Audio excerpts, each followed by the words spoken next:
Barakatah Yahweh, Barakatah Yahawashi, Bahasham, Rakahakwadash, Barakatum. First and foremost, I want to give all praises, glory, and infinite honors to Yahweh, Bahasham, Yahawashi. Double honors to the apostles and elders, a great millstone who rule and teach well. In peace and salutations to you sincere Akim out there, pushing this word in truth and sincerity to the four corners of the globe. May you brothers endure to the end. This is the brother Ra'aya with another video, and in this video I'll be profiling an article from ZeroHedge.com titled "Many Americans Think Country is Spiraling Out of Control After Trump Kinetic Event." Poll says a majority of Americans are concerned about violence in the wake of a deletion attempt against former President Donald Trump, according to a new poll. And hey, regardless of what your opinion is of this recent situation with Donald Trump, it's definitely doing one thing: causing further division between these Americans out here, especially these American Edomites, or so-called white people. And it's all a part of biblical prophecy for these Americans, chiefly these American Edomites, to go against each other and for there to be civil unrest in this country, a second civil war. This is Isaiah chapter 19, verse 2. And I will set the Egyptians against the Egyptians. And this isn't talking about ancient Egypt or Mizraim, who were Hamites or so-called Africans. It's talking about that great city, spiritual Sodom in Egypt, as pursuant to Revelation 11, verse 8, the United States of America. So these modern day Egyptians, these American Edomites, and they shall fight, everyone against his brother and everyone against his neighbor, city against city and kingdom against kingdom. And hey, that doesn't sound like people throwing harsh language at each other. It sounds like people throwing hot lead at each other. And as we're about to read in that article, with the recent poll, growing numbers of Americans are fearful that these issues that are taking place out here, mainly politically, won't be resolved peacefully, but with violence. And as we're reading in the scriptures, that's exactly how these issues in America are ultimately going to be handled. And it's not just going to be mainly due to politics. It's going to be due to a whole host of other issues out here as well, such as what? Food shortages, which are coming, an economic collapse. These people are already on edge over this cost of living crisis with inflation rising everything up, fears of World War III looming, et cetera, et cetera. As K. Tissue Schwab of the WEF said, we're entering the time of the poly or mini crises. There are so many black swan events out here that could light that, fuse that sets this whole thing off. And this is just another ingredient being added to that pot that's about to brew over. Some 87% of respondents said they're at least somewhat worried about Americans resorting to violence rather than peacefully working together to solve disagreements.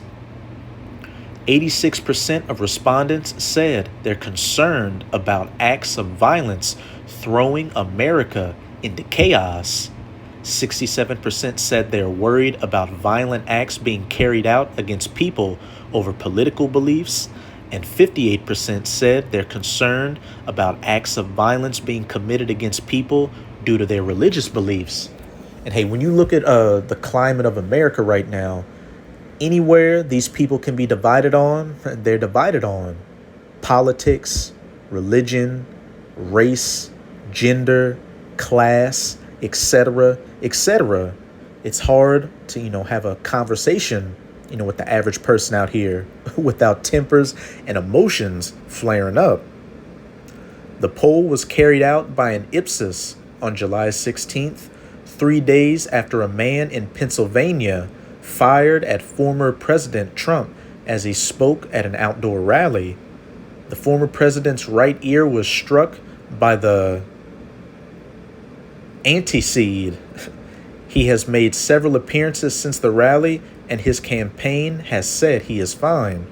One person at the rally was fatally deleted, while two others were rushed to a nearby hospital with anti-seed wounds. Ipsos pollsters surveyed 1,202 people, including 402 Democrats and 361 Republicans. The poll had an error of plus/minus 3.1 percentage points. Democrats were slightly more likely to say they're concerned about violence after former President Trump was shot at, compared to Republican respondents. Let me see. Yeah, I'll skip those few paragraphs and drop down to these last few. Before the kinetic event, most respondents to a different poll said they opposed violence. A Marist poll in April asked respondents if they think Americans may have to resort to violence in order to get the country back on track. Almost 80% of respondents said they disagreed. A July 13th survey from the Chicago Project on Security and Threats found that 10% of respondents said it was justified to use force to prevent former President Trump from becoming president again, while 6.9% of respondents said it was acceptable to use force to prevent him from becoming president again. And you can find many videos out there of those on the left, calling for Trump's deletion, not just with these celebrities and political pundits, but also these average everyday people. And then those on the right, they feel that their candidate and their country and their way of life is being attacked. A lot of people are looking at this election as the main election that's going to decide the fate of the United States of America. Well, whether we make it to the election, or not, whoever becomes president, one thing is for sure: there will be civil unrest, civil war in the United States of America, where these people from all walks of life are going to be going at each other's throats. This is 2 Esdras chapter 15. I'm going to start at verse 15. For the sword and their destruction draweth nigh, and one people shall stand up and fight against another. And that one people standing up and fighting against another goes into many things. One political party fighting against another, one race of people fighting against another, with what? As it says in Matthew 24, verse 7, nations rising against nations, generational warfare, class warfare, and sedition, where these, so-called patriots and average everyday people are going to start going against those in the government, and swords in their hands. That modern day sword, especially in the United States of America, is the gun. Verse 15, for there shall be sedition amongst men. And that word sedition means conduct or speech inciting rebellion against a ruling authority or monarch. And we're already seeing, speech, seditious speech, where people are calling for Trump's deletion. And what else? As a July 13th survey from the Chicago Project on Security and Threats found that 10% of respondents said it was justified to use force to prevent former President Trump from becoming president again, while 6.9% of respondents said it was acceptable to use force to prevent him from becoming president again.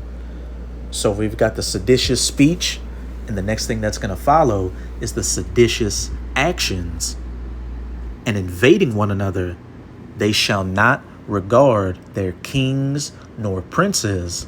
These people in the government, these mayors, these governors, senators, presidents, prime ministers, as well as the authorities that uphold the system, like the police or the military. And again, with this election coming up, it's to the point to where both sides are saying that they're not going to accept, the candidate that's not their candidate, if he wins, and the course of their actions shall stand in their power, everybody's going to get it how they live in that day. And as we read in verse 15, and as we read in Isaiah chapter 19, verse 2, they're going to get it by violence, brother against brother, city against city, kingdom against kingdom, with swords in their hands. And with all this division, taking place in the United States of America, chiefly between, these American Edomites, we know that we are at the end of their kingdom. Because what does it say in Mark chapter 3, verses 24 to 25? And if a kingdom be divided against itself, that kingdom cannot stand. And if a house or race of people be divided against itself, that house cannot stand. And clearly, the race or house of these American Edomites is divided, with left versus blue, and America as a whole is divided on damn near every issue it can be divided on. So, hey, we are in the twilight hours of Esau's rulership in America, and really Esau's rulership globally, before it all collapses like a house of cards. So that's it with this video. With this video, I hope you sincere Akim and Akwath were edified. Hey, just keep strong. As we can clearly see, we are almost out of this final wicked captivity of the heathen nations, chiefly of the Edomites. And as always, I'm going to say Abad Babol, Kwam Yasharallah, and until next time, Shalom.